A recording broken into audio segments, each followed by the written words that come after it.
Bem, meu nome é Cristiano Piquet, eu moro nos Estados Unidos desde o ano 2000 e Jesus ele falava muito em parábolas, fazia muitas analogias para que as pessoas o entendessem melhor e tenho tido grandes revelações no meu coração.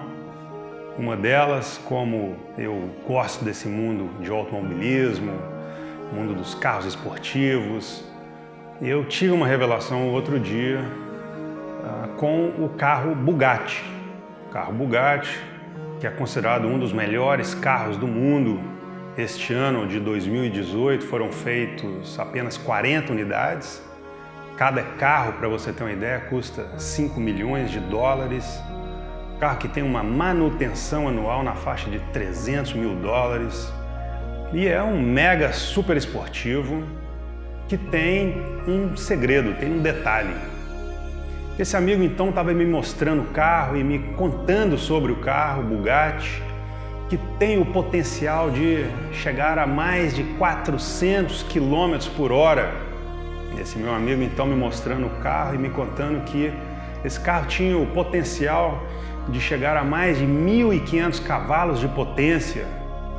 E aí ele me mostrando o carro e me contou que o carro tinha o potencial de ter 16 cilindros. E aí uma hora eu perguntei para ele, mas o carro, eu não estou entendendo porque você está dizendo que o carro tem o potencial, mas o carro no meu entendimento, ou ele é ou ele não é. Ou ele tem 16 cilindros ou ele não tem, ou ele tem 1.500 cavalos ou ele não tem. E aí ele me falou, não, Cristiano, esse carro é diferente. Esse carro ele tem duas chaves.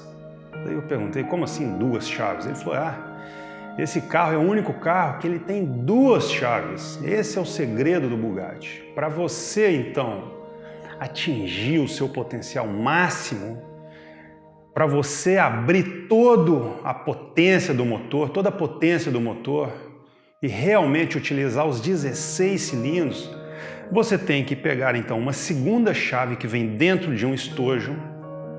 Essa segunda chave você coloca ao lado do banco do motorista e gira ela. Só então o carro atinge todo o seu potencial. O carro passa por uma transformação. A suspensão abaixa. O aerofólio dianteiro ele muda a configuração para ter menos atrito com o ar. A asa traseira, ela muda também o formato para ter mais aderência ao chão. O carro então libera toda a sua cavalaria, ele vai então a 1.500 cavalos. O carro que antes trabalhava com metade dos seus cilindros, vai então e atinge os 16 cilindros. Esse carro então precisa de uma segunda chave para atingir o seu potencial máximo.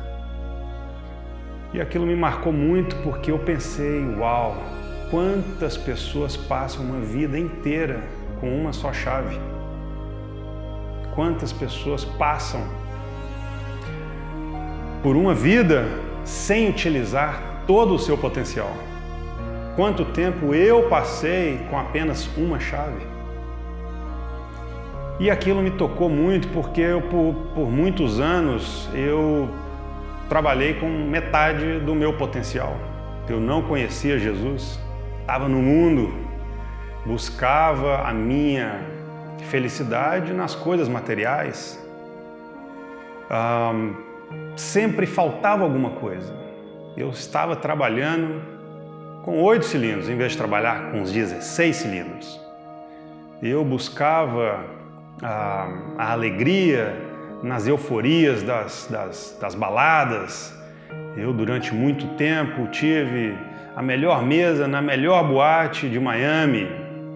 Eu buscava alegria nos carros importados.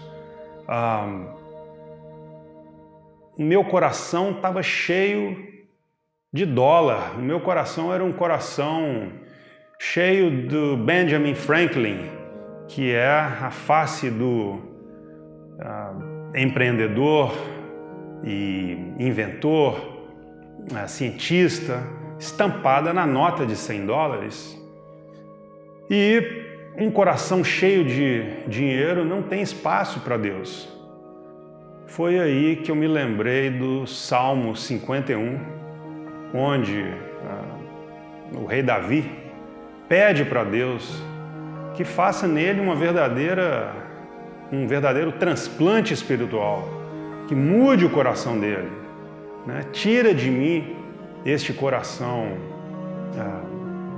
materialista, porque um coração não pode servir dois deuses. E o único momento na Bíblia que Deus cita outro como Deus é o dinheiro. O dinheiro, ele é um perigo. Ele pode cegar as pessoas e ele pode realmente virar um Deus na vida de uma pessoa. E aí então eu tive o meu contato com Jesus Cristo e as coisas começaram a realmente acontecer na minha vida. Realmente eu comecei, eu atingi o meu potencial máximo quando eu ganhei este entendimento, esse conhecimento. Um exemplo que eu posso dar, eu que corria de carro durante muitos e muitos anos, cheguei a ficar em segundo colocado no campeonato da Porsche GT3. No ano que eu me batizei nas águas e que eu corria com Jesus Cristo no meu carro, eu ganhei o campeonato da Porsche, um sonho que eu tinha. E várias outras coisas maravilhosas aconteceram no ano que eu me batizei nas águas, no ano que eu entreguei minha vida para Jesus e realmente reconheci Ele como nosso único Senhor e Salvador. Em seguida, quando eu venci esse campeonato, eu fui a uma igreja no Brasil ainda e fui agradecer a Deus por essa bênção, ter ganho um campeonato que eu tanto sonhava. Você vê que Deus, Ele sabe dos nossos sonhos, Ele sabe o que a gente quer. E aí então, ajoelhado ali, agradecendo a Deus pelo campeonato, eu lembro que eu pedi para Deus, agora só falta o Senhor me dar a minha esposa, que eu sempre sonhei. Meus relacionamentos também, antes de eu conhecer Jesus, eram todos eles turbulentos e errados, e os relacionamentos típicos de quem não tem o conhecimento, né? De quem não tem Deus no coração. E aí eu estava ajoelhado nessa igreja, agradecendo a Deus, e pedi para Deus, agora só falta a minha esposa, que eu venho te pedindo há tanto tempo. E quando eu me levanto, eu vejo a minha esposa na igreja. Conheci a minha esposa num dia de muita gratidão, que eu estava agradecendo a Deus por uma grande bênção. Conheci a minha esposa, logo em seguida a gente se casou, foi aquela coisa maravilhosa. 1 ano de casados, fomos comemorar o nosso casamento com uma viagem lá nos Estados Unidos, onde a gente foi para o grande parque nacional na Califórnia chamado Yosemite Park. É um parque lindo onde tem, para você ter uma ideia, a maior cachoeira dos Estados Unidos, a maior queda d'água dos Estados Unidos. Esse parque também tem o maior paredão de granito do mundo. Esse parque maravilhoso, intocado pelo homem, foi preservado assim como Deus fez, porque está na Constituição Americana, como eles fundaram os Estados Unidos, que aquela área jamais seria tocada pelo homem. Então é realmente uma área preservada, que está lá como Deus fez. E essa região tem também, esse parque tem também, os maiores e mais antigos seres vivos da face da Terra, que são as gigantes árvores sequoias. E eu fiquei impressionado porque as sequoias são árvores de mais de 1 milhão de quilos. São árvores de mais de 100 metros de altura, equivalente a um prédio de 30 andares. Árvores milenares que estão lá há 2, 3, 4 mil anos. E aquilo não fez sentido na minha cabeça, porque a Califórnia também ela tem outro recorde, não muito bonito, que é o recorde das maiores queimadas dos Estados Unidos. Você já deve ter ouvido falar que a Califórnia sofre todos os anos com os wildfire, que são aqueles aquelas queimadas que dizimam toda a floresta lá na Califórnia. E aquilo não fez sentido, mas como assim?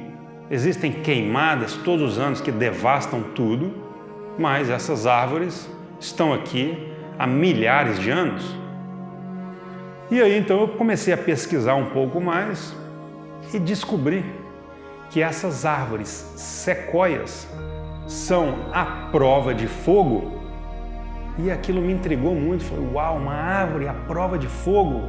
E essa árvore, ela tem uma casca tão espessa, ela realmente é a prova de fogo.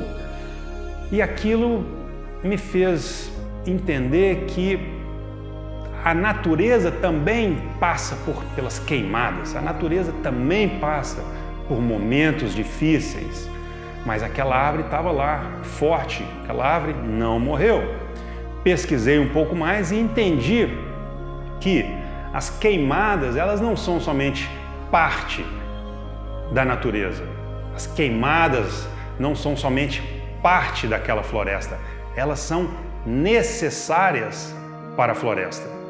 E aquilo me impressionou, porque sem as queimadas, sem os fogos ali, essas sequoias não existiriam. E aí eu estudei um pouco mais e entendi, aprendi que o fogo ele é fundamental, ele é importante, ele é necessário. Por quê? O fogo ele vai queimar toda aquela vegetação que está ali no solo há anos, impedindo a entrada do sol no solo. Aquela vegetação queimada, ela vira adubo para o solo.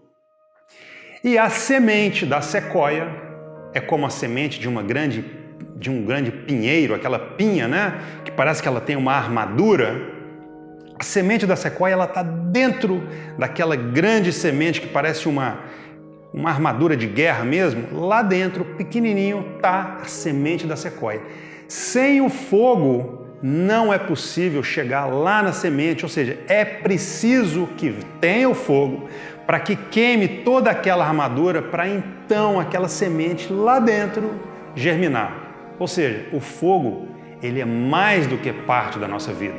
Ele é necessário para a nossa vida. A gente precisa do fogo para poder crescer e para poder reproduzir, para poder evoluir. E eu fiquei imaginando uma conversa entre o fogo e a árvore.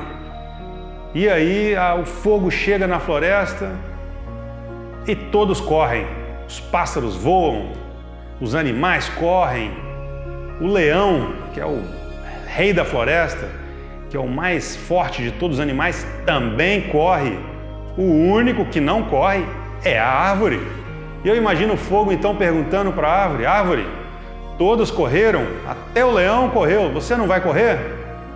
E a árvore falou: eu não vou correr. Por quê? Você vai passar, você vai queimar as minhas folhas, você vai queimar os meus frutos, mas em alguns meses eu voltarei a florescer, meus frutos voltarão a crescer. E a conclusão que eu tirei disso foi porque o fogo pode passar, mas o fogo não vai queimar a raiz da árvore. Eu entendi que as árvores são como nós que temos fé, que temos Deus no nosso coração. O fogo pode passar, pode devastar, pode queimar tudo, mas ele não vai queimar as nossas raízes que estão plantadas naquilo que tudo pode. Essa foi uma revelação que marcou muito no meu coração e deixou claro que se a gente tiver realmente Deus no nosso coração, a gente pode passar por qualquer dificuldade e nós sairemos vitoriosos, sairemos fortes das queimadas e o fogo não vai nos derrotar. Meu nome é Cristiano Piquet e aquilo que Jesus fez na minha vida jamais será esquecido.